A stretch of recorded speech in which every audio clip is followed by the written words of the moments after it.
속이는 저울은 여호와께서 미워하시나 공평한 추는 그가 기뻐하시느니라. 교만이 오면 욕도 오거니와 겸손한 자에게는 지혜가 있느니라. 정직한 자의 성실은 자기를 인도하거니와 사악한 자의 패역은 자기를 망하게 하느니라. 재물은 진노하시는 날에 무익하나 공의는 죽음에서 건지느니라. 완전한 자의 공의는 자기의 길을 곧게 하려니와 악한 자는 자기의 악으로 말미암아 넘어지리라. 정직한 자의 공의는 자기를 건지려니와 사악한 자는 자기의 악에 잡히리라.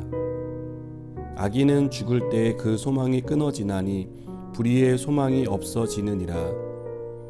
의인은 환난에서 구원을 얻으나 악인은 자기의 길로 가느니라. 악인은 입으로 그의 이웃을 망하게 하여도 의인은 그의 지식으로 말미암아 구원을 얻느니라. 의인이 형통하면 성읍이 즐거워하고 악인이 패망하면 기뻐 외치느니라. 성읍은 정직한 자의 축복으로 인하여 진흥하고 악한 자의 입으로 말미암아 무너지느니라. 지혜 없는 자는 그의 이웃을 멸시하나 명철한 자는 잠잠하느니라. 두루 다니며 한담하는 자는 남의 비밀을 누설하나 마음이 신실한 자는 그런 것을 숨기느니라. 지략이 없으면 백성이 망하여도 지략이 많으면 평안을 누리느니라. 타인을 위하여 보증이 되는 자는 손해를 당하여도 보증이 되기를 싫어하는 자는 평안하니라. 아멘. 우리가 아는 만큼 산다면 우리의 삶은 지금보다 훨씬 더 풍요로워질 것입니다. 문제는 아는 것은 많은데 그만큼 삶이 따르지 않는다는 것입니다. 오늘 본문은 의인과 악인의 판이한 삶과 그 결과에 대해 설명합니다. 누가 악인의 삶을 살고 싶겠습니까? 모두 의인의 삶을 살고 싶을 것입니다. 그래서 의인에게 약속하신 복을 받고 싶을 것이라 생각합니다. 그러나 실제로 의인의 삶을 사는 사람은 많지 않습니다. 그 이유가 무엇이라고 생각하십니까? 어떻게 살아야 할지 알기는 하지만 삶이 그만큼 따르지 않기 때문이라고 생각합니다. 아는 것과 사는 것 사이에 그 거리를 좁히지 못하기 때문입니다. 지식이 아는 것이라면 지혜는 아는 것을 살아내는 방법이라고 말할 수 있습니다. 우리가 말씀을 읽고 머리에 쌓는 것으로 그치지 않고 말씀을 어떻게 삶에 적용할지, 어떻게 살아야 할지를 고민하고 살아보는 것이 지혜라고 믿습니다.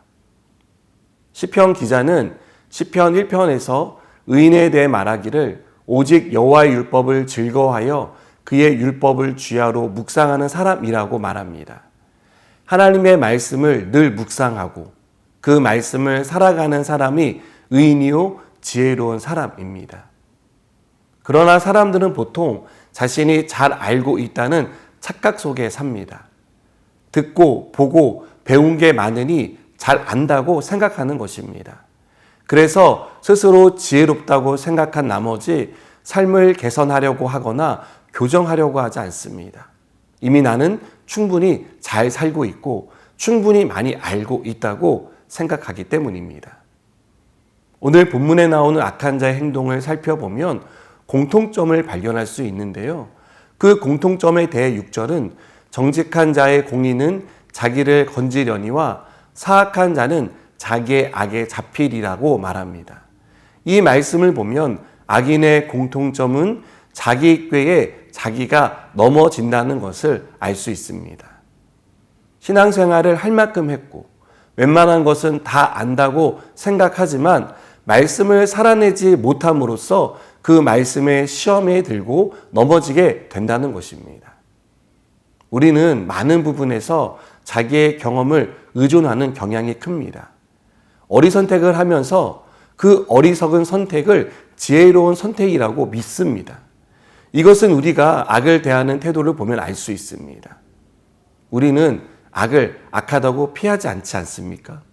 지혜로운 사람은 악을 미워하고 적극적인 태도로 피하지만 어리석은 사람은 악의 정당성을 부여합니다.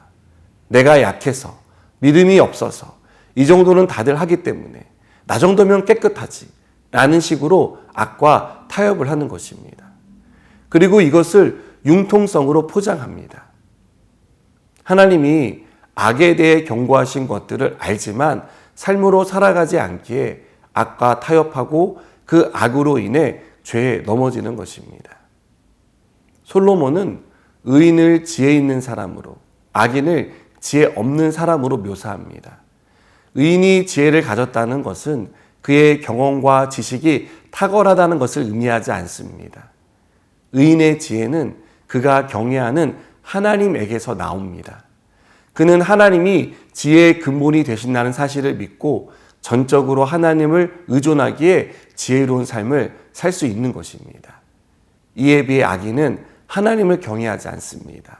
악인이 하나님을 경외하지 않는 태도는 그가 하나님의 말씀을 가볍게 여긴다는 것에서 나타납니다. 그는 자기 고집과 생각을 하나님의 말씀보다 더 신뢰합니다. 하나님의 말씀을 곧이곧대로 따르기보다 다양성과 융통성이라는 명목으로 자기의 생각을 접목시켜 따릅니다.